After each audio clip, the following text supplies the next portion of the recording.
Shëndeti mendor, sidomos tek të rinj, duket se është alarmi i radhës i Organizatës Botërore të Shëndetësisë. Në një raport të ditëve të fundit, Organizata Botërore e Shëndetësisë deklaron se 17% e popullatës në Europë, përfshi edhe Shqipërinë, janë prekur nga probleme të thella të shëndetit mendor. E në fakt prej kohësh, mjek, psikiatër e psikolog që trajtojnë këto probleme kanë ngritur me forcë zërin për epideminë e heshtur, që po prek kryesisht adoleshentët dhe të rinj të Shqipëri, por pa kursyer moshat e tjera.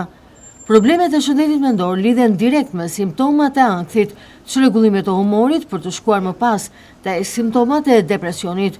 Sipas statistikave të publikuara, 1 në 6 persona në rajon jeton me probleme të shëndetit mendor, e ajo që është më shqetësuese dhe agravon më tepër situatën është se 1 në 3 persona me probleme të shëndetit mendor nuk trajtohet.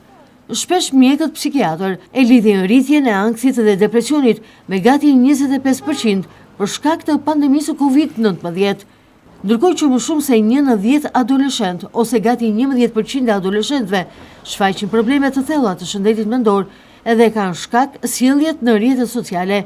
Jo më kot shumë vende kanë ndërmarrë iniciativa të erpasershme për ndalimin e përdorimit të tyre deri në një moshë të caktuar.